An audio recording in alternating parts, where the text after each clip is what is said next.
Next on Worcester News tonight, hundreds of motorcycles line Park Avenue in Worcester as family and friends gather to remember the woman who was killed in a motorcycle accident earlier this week.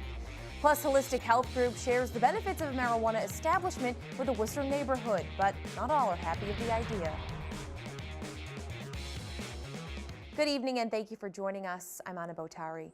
Those stories in a moment, but first we begin tonight in Southborough, where police are investigating after they say a concerning message was discovered inside the town's middle school. According to police, the message was written on a bathroom door sometime the morning hours of Thursday. Police say they're also aware of a similar incident which took place at Algonquin Regional High School Wednesday. Based on information currently available in either incident, it was determined there'd be no disruption in today's school schedule. There will be an increased police presence at all Southborough schools to alleviate any concern while the incident remains under investigation. As the city of Worcester prepares itself for the legalization of marijuana, so are potential retailers. Tonight, Holistic Health Group shared the benefits of marijuana establishments with neighborhoods in the Lakeside neighborhood, but not all are happy about the shop. Our Cam Jandro joins us now live with the details. Cam? Anna, the group is hoping to purchase the building at 3 Coast Square within the next year. So tonight, they sat down with people who live in that neighborhood to talk about marijuana, but they got some mixed reviews. The legalization of marijuana is 1 month away, and co-founder of Holistic Health Group, Colonel Booth, is hoping to make the old building on 3 Coast Street its new home. Our goal is to not harm the community in any way. Our goal is to bring jobs and bring opportunity, as well as bring some income to the area through the tax revenue that the city will get from our sales. The 9,000 square foot property would cultivate and sell marijuana. As of now, the building complies with city zoning restrictions, which include 500 feet buffers from schools, playgrounds, and daycares. But some neighbors still have concerns about the building's location. If you sell drugs within a school zone, you get 2 years in jail. And that's what basically we'll be doing next to this school zone, which is literally what, 100 yards, 200 yards? Booth says security is their main priority, knowing Columbus Park School in the Lakeside apartment complex is right next door. We're going to make sure that children do not enter the facility. We're going to make sure that people aren't consuming the product on site. That's really one of our key goals. Anthony Belcher lives just down the road from the proposed site. Having 2 children under 10 years old, he's not sure the facility is a proper fit. I think it would be best that we think about strategically where we're going to put these. If there's one already there, and you go around the corner, there's another one, you know, how many do we need? This is a really valuable commodity that comes from the earth. And, you know, we want to be the biggest cannabis dispensary in the city where, you know, we have a good product, we have a safe place for people to come to. Now, Holistic Health says they're waiting for the city to finish zoning regulations for marijuana, and until then, they'll continue to meet with neighbors in the Lakeside neighborhood and continue to talk about marijuana. Anna? Thanks, Cam. Hundreds gather in Worcester Thursday night to remember Adriana Colon. She was killed in a motorcycle accident Tuesday. Motorcycles line the streets outside Smokey Joe's Cigar Bar on Park Ave. Friends and family gather to pay tribute to Colon and raise money for her family.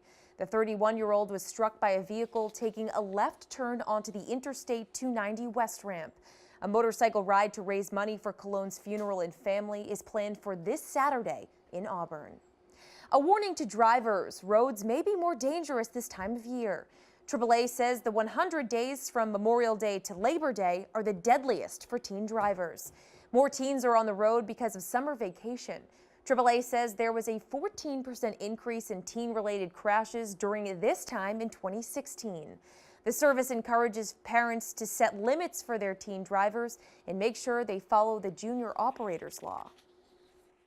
The 2 big distractions in the car are friends and phones. So the biggest risk factor for teens is multiple teens in the car, most of whom are also probably using smartphones, even if the driver isn't.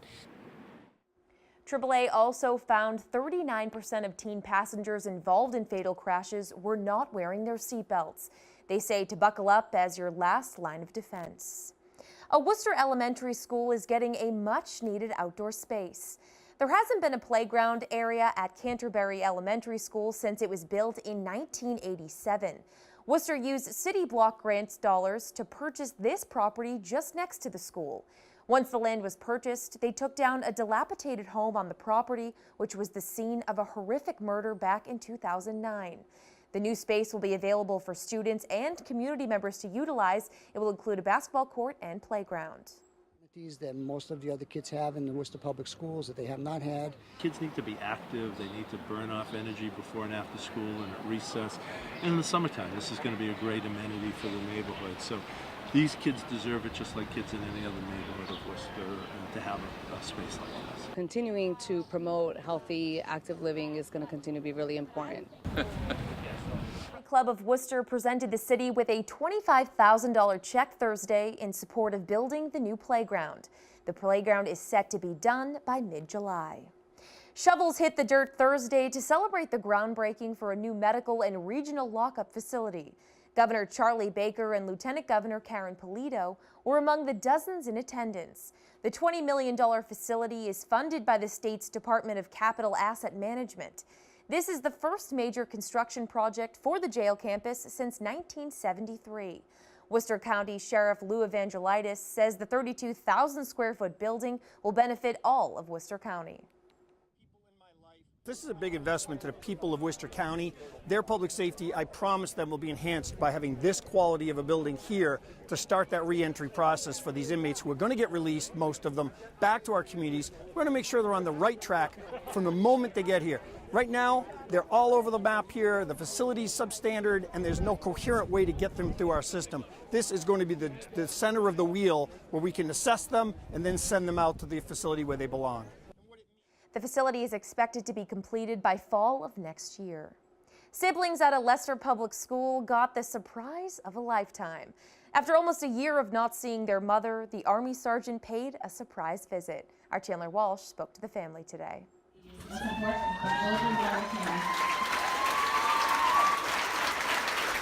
Hannah Colony's Kelly gets the best surprise of her life. She finally gets to hug her mom after almost a year without seeing her. I feel whole and I feel so happy again. U.S. Army Sergeant Arlana Colonies is on deployment and was fighting in the war on terrorism overseas. But with her daughter's high school graduation coming up, she knew she had to get home. I missed the 18th birthday, and that was one of the big concerns, was I was missing all of her milestones. Sergeant Colonies surprised her daughter on stage for Leicester High School's class day. The senior says she had no idea and was overcome by emotion. I was like, is this real? Just because I couldn't believe that it was actually her.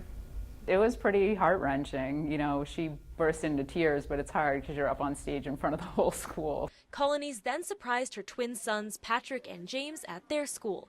It took the fifth graders a moment to realize what was happening. This has to be a dream. Like, is this another one of those dreams? My mouth was just like hanging open.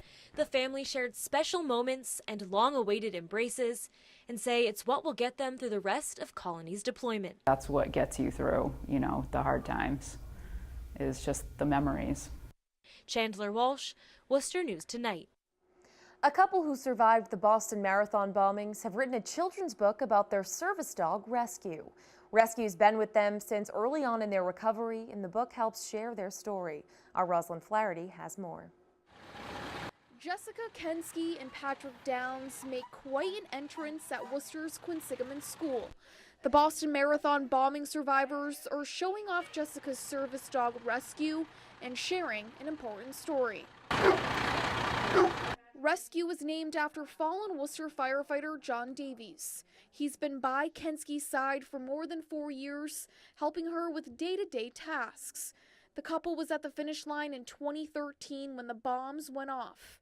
Downs lost a leg, Kensky lost both. It's challenged us to really think about what are the most meaningful themes of these last couple of years and find a way to communicate them to children. The couple wrote a children's book because they noticed so many kids had questions about what happened to them. The book chronicles the love between Jessica and Rescue. He's been there for so many hard times. Yeah. We just can't imagine doing any of this without him, and we wouldn't be doing any of this without him. Yeah. Because I think he is that, he gives us that starting point, that thing to talk about. The couple read the book to students Thursday. The visit was especially meaningful to the Worcester Fire Department, who donated money for rescue and named him. It was awesome seeing them again. I remember it was like it was yesterday, and this story is just so inspirational and emotional. The couple says rescue was a symbol of John Davies, and as tragic and still hard to talk about as both their stories are, good has come from bad. Rescue lives his life for food, but then in the selfless pursuit of Jessica. And I hope that John is smiling with pride, and I hope his family's proud. Rosalind Flaherty, Worcester News Tonight.